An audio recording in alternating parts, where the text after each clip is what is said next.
Naquele momento especial, eu sempre digo que a gente ganha um corpo, presente de Deus, para a gente cuidar com responsabilidade, né? A gente não pode ser negligente.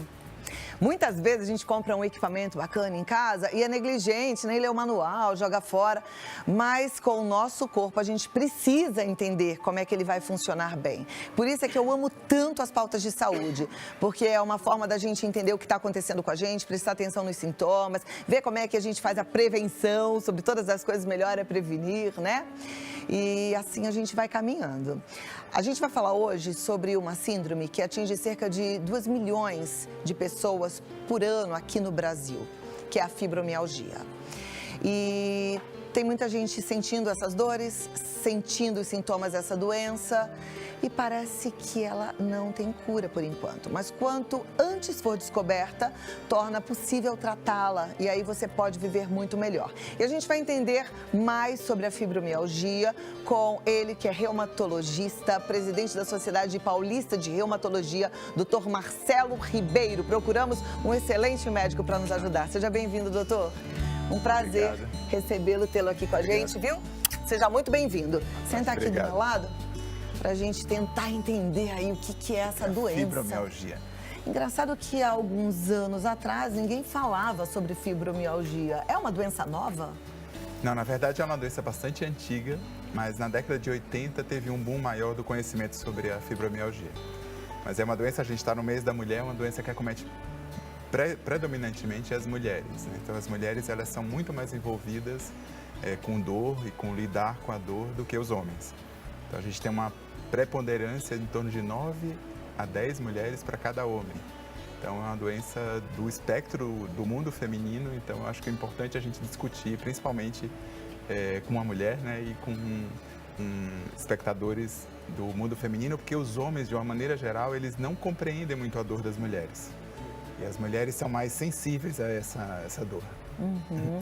E não é que as mulheres sejam mais sensíveis à dor de forma geral. Elas sentem essa dor mais do que os homens, é isso? Da sensibilidade, as mulheres também têm mais sensibilidade do que os homens, né? De uma maneira geral. Duvido que vocês iam aguentar a dor do parto normal. Não de sentir a dor mais forte do que um homem. Mas estou falando da conectividade com o universo, por exemplo. Tá. Né?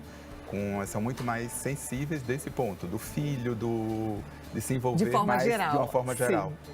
Mas não, os homens são muito mais medrosos com dor, né? Não toleram a dor. Então, de tolerância, as mulheres toleram bem mais. Mas essa doença comete mais as mulheres, então. Tem alguma relação, tem algum fundo emocional nisso? O que hoje você já entende? A gente sabe que tem um papel genético, porque quem tem a fibromialgia, o seu filho ou sua mãe, pode ter maior risco. Então, tem um aspecto genético que não é muito bem compreendido, mas tem muito a ver com essa dinâmica da nossa vida como ela é hoje, né? Então, menos tempo para descansar, menos tempo para praticar atividade física, né? Então, a atividade física, sem dúvida, é uma das principais ferramentas que nós temos para lidar com a fibromialgia. Então, quem pratica exercício vai ter menos susceptibilidade.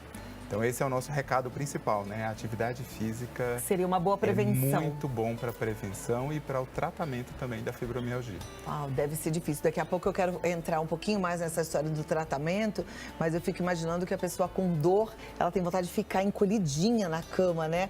E ter que sair para fazer exercício com dor no corpo não deve ser fácil, né? Não deve ser fácil, mas de uma maneira geral, quem tem fibromialgia tem menor tolerância ao exercício. Então, começa a praticar uma atividade física e já se sente cansado. Porque esse é um dos sintomas mais importantes, o cansaço, a fadiga, aquele cansaço que você acorda e não está reparado, né? É um sono não restaurador. Parece que trabalhou a noite inteira. Então, essa é a sensação que a pessoa acorda pela manhã, né? E não é uma sensação agradável, né? Então, de uma maneira geral, a gente deve acordar revigorado. Quem tem fibromialgia acorda cansado, acorda sem energia. E essa energia vai se dispersando ao longo do dia também. Ao final do dia também está mais uma vez cansado. Mas o tratamento para isso, que parece que é uma contradição, né? Que você está com dor, você quer ficar quieto, mas na verdade, quanto mais você se mexer, melhor, né? Então, quando a gente pratica atividade física, a gente libera uma série de substâncias que são analgésicas, que melhoram e modulam essa dor. Porque, na verdade, a fibromialgia é essa desregulação da sensibilidade para a dor. Então, ao mínimo estímulo, você tem uma dor mais importante. E vão ter pessoas que vão ter uma dor, né? A dor é um sintoma subjetivo. Então, vão ter pessoas que vão sentir mais e outras que vão sentir menos, mas a gente tem esse espectro de pessoas que têm mais fadiga, outras que vão ter mais dor, outras que vão ter mais insônia, outras que vão ter esse aspecto de ansiedade, depressão. Outros sintomas associados à fibromialgia são a enxaqueca, né? Então, a dor de cabeça persistente. Que são doenças, né? Então existem várias doenças relacionadas à fibromialgia. Ela tem fibromialgia e, frequentemente, outras doenças. Podem ter outras coisas. Então, na mulher jovem, pode ser uma TPM no início e vai se manifestar mais à frente como uma fibromialgia. Então, a dificuldade para o intestino funcionar, né? Uma constipação, ou prisão de ventre mesmo, ou alterações do hábito intestinal. Às vezes está solto, às vezes está preso. Então, isso são sintomas satélites da fibromialgia. Palpitação, essa ansiedade, então esse aspecto emocional é o que estigmatiza a paciente que tem fibromialgia. Então a gente não deve também estigmatizar, né? Que a paciente fica com o estigma de ter fibromialgia. E não é culpa da paciente ter fibromialgia, né? Aqui Então a gente tem até um quadro com várias doenças relacionadas. Então a enxaqueca, ela é um sintoma relacionado, né? Você pode ter só a enxaqueca, mas ela pode estar junto da fibromialgia. As doenças autoimunes também, então a artrite reumatoide, a espondilite, a artrite psoriásica, o lúpus, alguns pacientes podem ter sintomas de fibromialgia também. E isso é bastante importante porque o paciente acha que ele tem artrite, então todas as dores que ele sente são da artrite. E pode não ser, a sua artrite pode estar bem e você está com a dor relacionada à fibromialgia. Então o médico vai ter que separar muito bem o que é artrite do que é fibromialgia.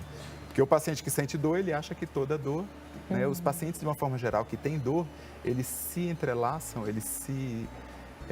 um entende o outro pela dor, né? Então isso é bem comum. Então às vezes você tem uma dor por uma questão de hérnia de disco e eu tenho fibromialgia, mas a gente começa a conversar porque você entende a minha dor. O que o paciente com fibromialgia sofre é porque ninguém entende a dor dele. Então ele passa num médico, passa no outro, passa no outro. Então um médico pode dizer que emagreça, né? Só porque tem uma relação com a obesidade também.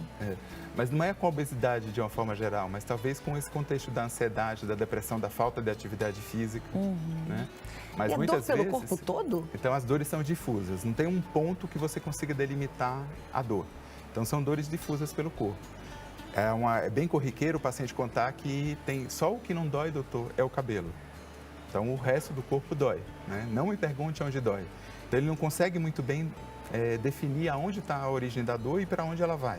Quem tem fibromialgia tem dores todos os dias ou ela vem como uma crise e vai embora? Isso é uma pergunta super interessante, é a dor crônica.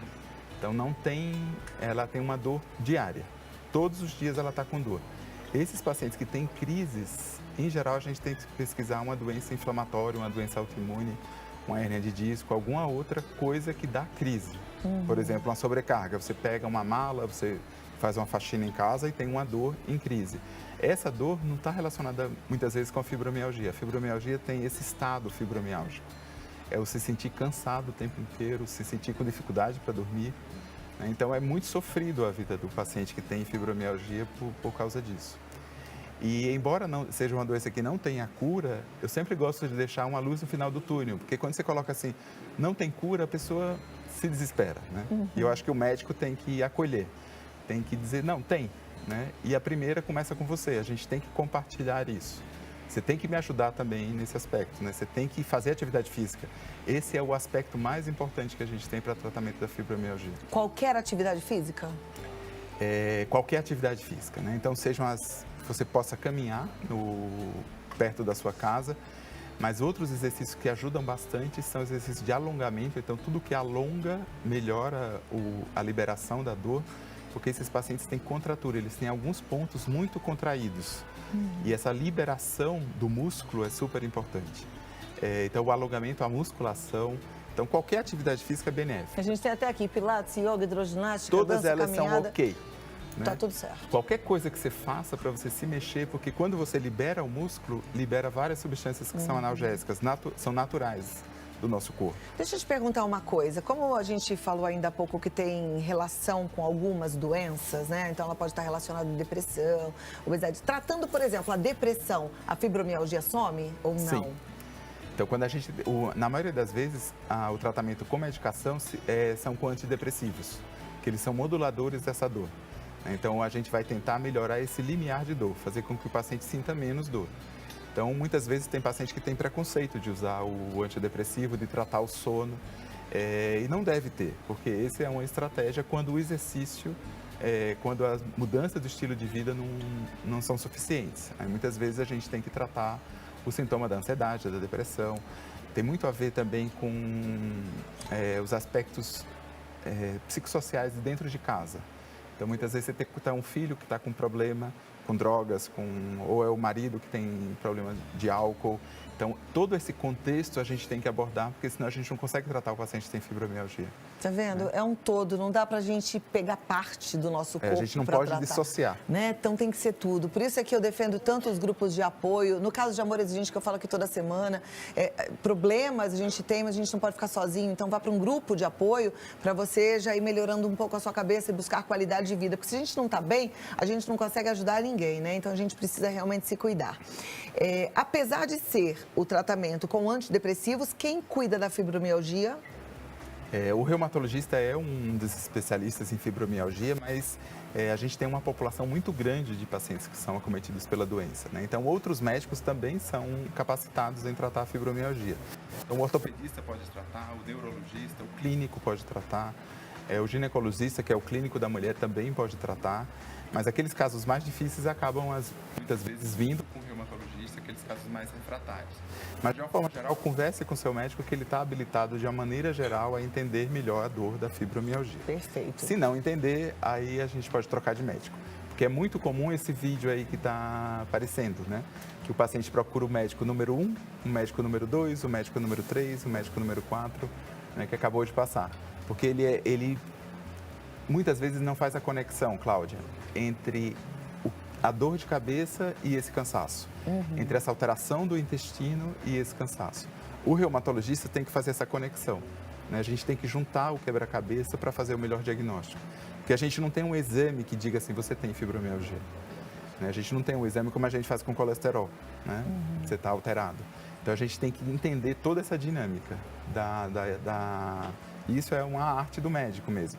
A gente tem que unir essa parte genética, essa parte social, essa parte ambiental, para entender por que essa paciente continua com dor. Perfeito.